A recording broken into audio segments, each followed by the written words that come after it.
can even reach the back fence, silly old bugger. Well, loaves and fishes we can manage, but Father garden design Jeremy, is a little beyond... might I have a word? Mrs. Boyles, of course. Meg, will you excuse us, please? See you back at Charlie's later. Cheerio, Wendy.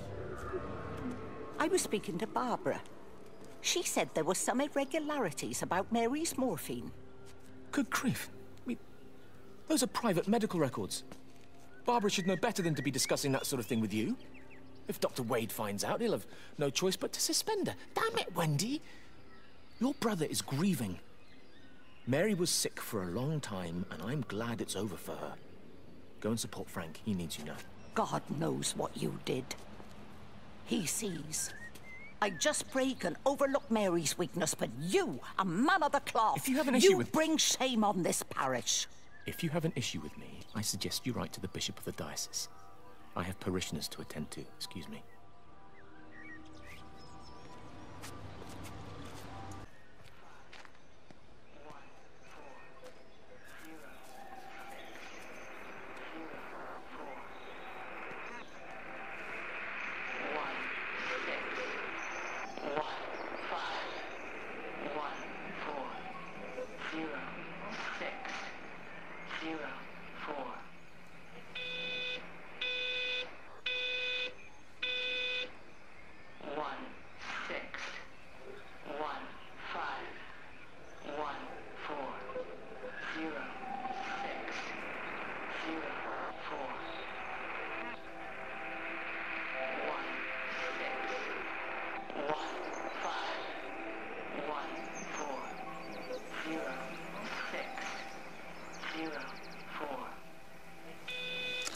The magnetic field is causing disruptions to phone signals and the rest of the electrics. There are voices on the line. It's 4 a.m. Maybe everyone is up looking at the light show.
You have to make a decision, Lizzie.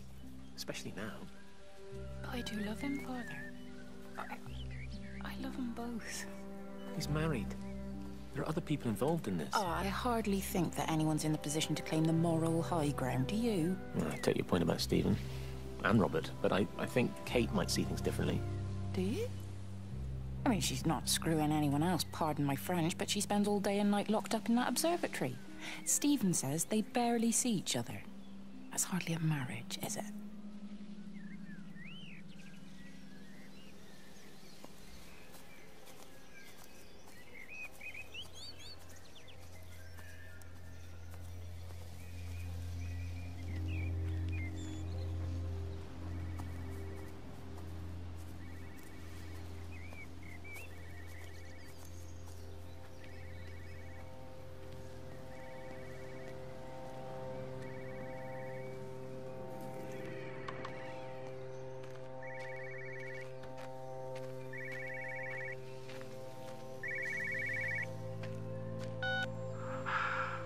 Visual and auditory distortions are becoming more frequent, along with mild convulsions to the left side, all of which support a preliminary diagnosis of intracranial hypertension, occurring as a result of a substantial and rapidly expanding tumor, originating, I believe, within the hypothalamus.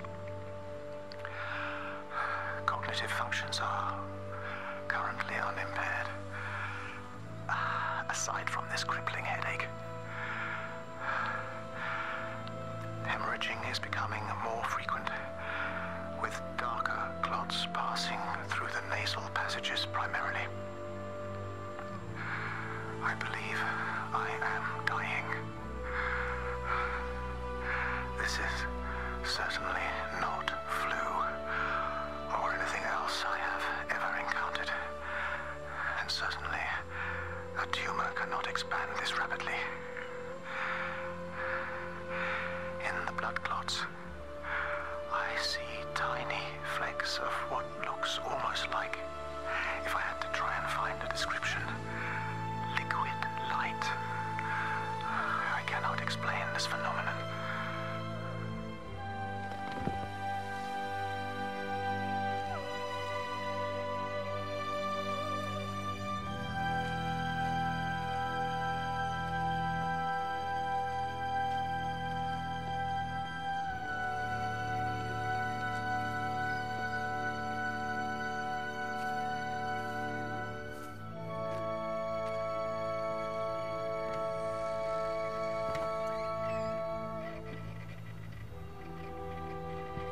Dr. Wade, here you are. There's a queue of patients a mile long out there. Just send them to the village hall with the others, please, Bob. Doctor, people are scared. Mrs. Gables just called me and said her husband's vanished. She was very frightened. She said there was blood coming out from his ears and his nose. What the hell do you want me to do? Until they lift the quarantine, we're not going anywhere. Just tell them to drink plenty of fluids, stay warm, and follow the instructions on the radio. Dr.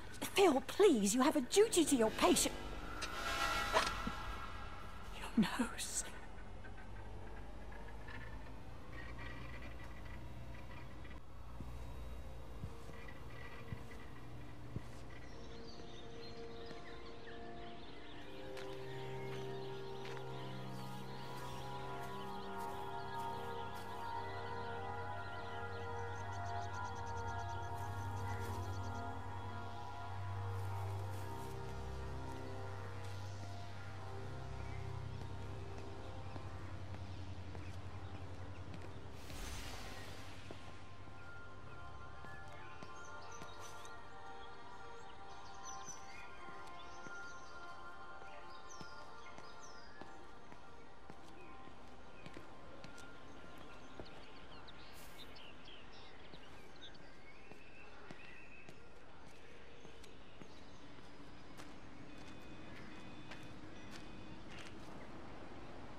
Meg, come and have a look at this. Oh, I don't believe it. Charlie? Jeremy reckons someone had been raiding all the empty houses. He said a load of stuff had been taken. What's that? It looks like someone's been collecting their own supplies. Bastard. Well, we've got enough stock in the warehouse to keep the entire village going for months. We should get a truck. What, and go and get all of it now? Yeah, why not? It's Appleton. It's that bloody crackpot Stephen Appleton. I'm gonna fucking do him. Sam, it's fine. We better get moving before the weather turns. You come in. We'll swing by the camp and get Rachel on the way back.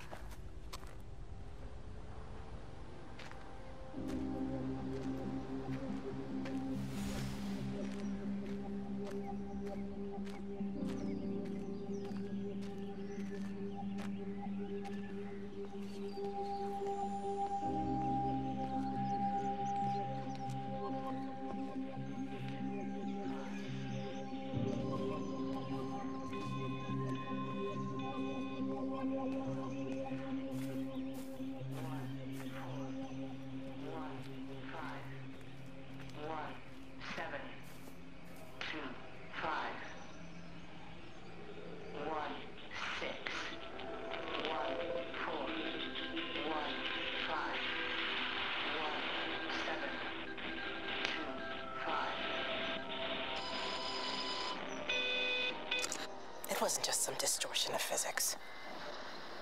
I may not understand it yet, but it wasn't an accident. All of the clocks, what happened at Tower 6, it's just not random. There's an effort. and attempt to communicate.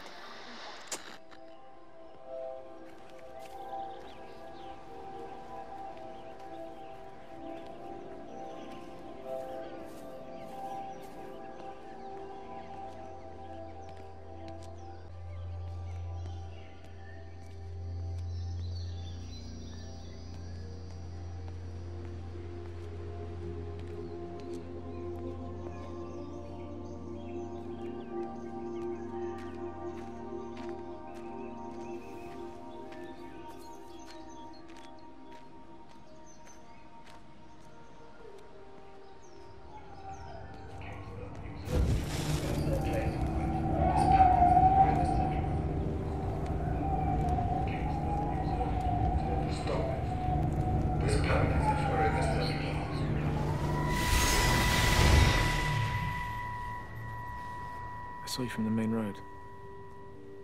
Not many people are moving around now. I was looking for Dr. Wade. Listen, Frank. I don't know what's happened, but your Stephen seems to think he's responsible. I reckon he is. He said, Kate's still up at the observatory, but the gates are locked. Frank, there's going to be a rescue soon, I'm sure of it. They'll send planes or something. Well, they'll send planes, all right. This pattern of his, we're in the center of it. Which means if they intend to stop it, we're right in the firing line.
Amanda?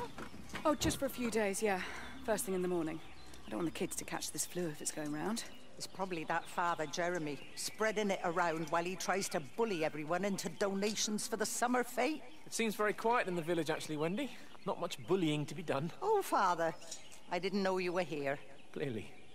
Listen, I came up here to tell Amanda that we've had some vandalism in the village. Must be a teenage thing. Tagging, I think they call it. Someone's painting all over doors and things. Little vandals. Well, I'll tell Neil to make sure we're properly locked up when we go. A good man like my Eddie gone. And these thugs and yobs running around defacing property. He gave everything to his country, and look what he got in return. Nothing but an early death. He had a good life, Wendy. He had a short life. I look to my birds, Father. Lives lived unencumbered, free and simple. That's as God meant things to be.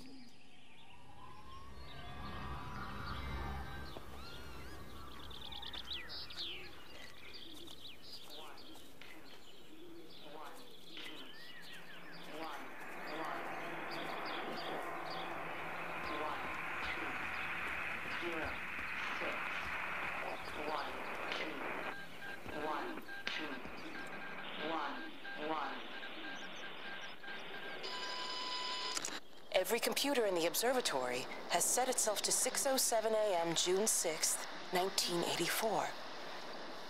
I don't understand what that means.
Appleton substation before we cut the lines. The interchange there just started dialing numbers at random. And the symptoms you're seeing match those we've been tracking here? Sickness, headaches, nosebleeds, eventual hemorrhage, then just light, whatever the hell that means. Then we've got to stop it before it finds another way out of the valley. Clive, you've got to order a strike. What? An airstrike. We have to kill it. No.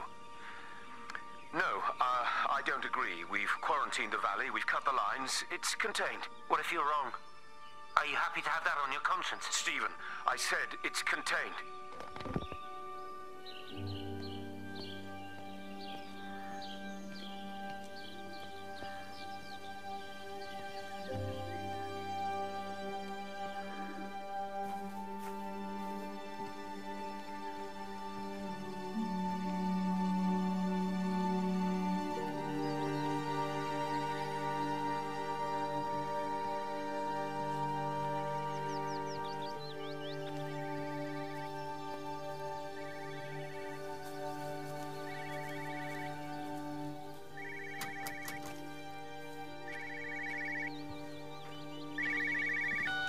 Hello, Frank Appleton. Breaker lost cowboy, this is Travelling Sherlock. You copy, over. You daft bugger, Charlie. You don't do it when you're using the phone. You'd say this too seriously, Appleton, I'm telling you. It is serious. It's not larking about. You be listening to your number stations again, Frankie. It's not funny. It's serious stuff, and you should mind it. Now then, I'm assuming this is about a pint. I am going to the Whistler. My round, I think. I'll not argue with that. Frank, have you seen the sky? It's amazing. Don't think I've ever seen anything like it. I didn't realize we were off to a poetry recital as well, Charlie.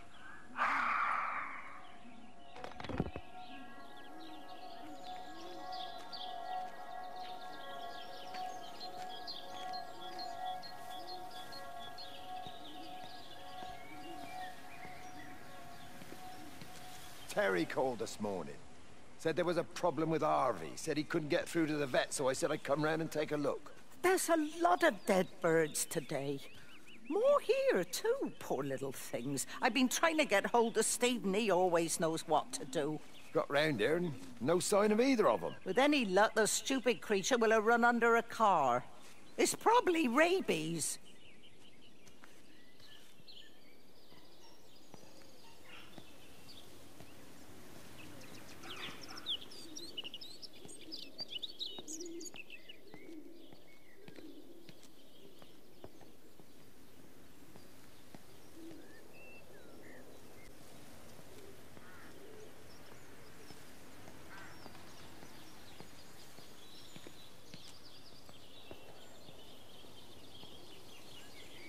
Harvey! Harvey, come on, boy. Come on, Harvey. Come on, Harvey. Come on, boy. Harvey! Harvey!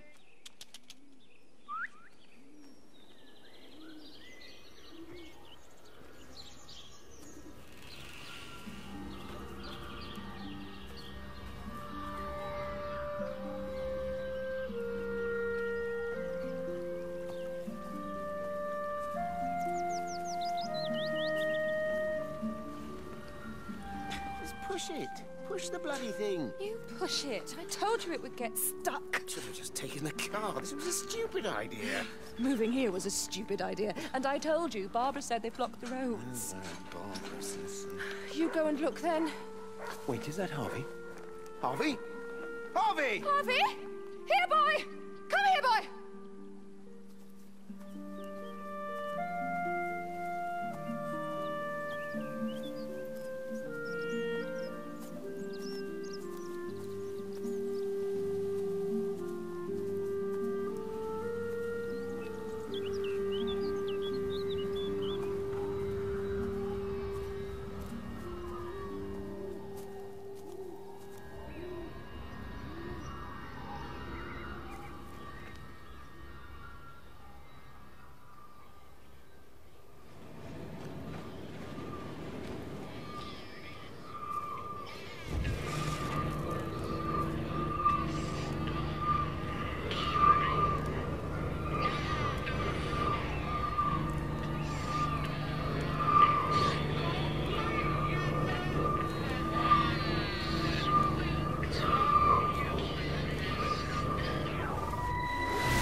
I'm married. You have to stop this. He's still sweet on you, Elizabeth. He left.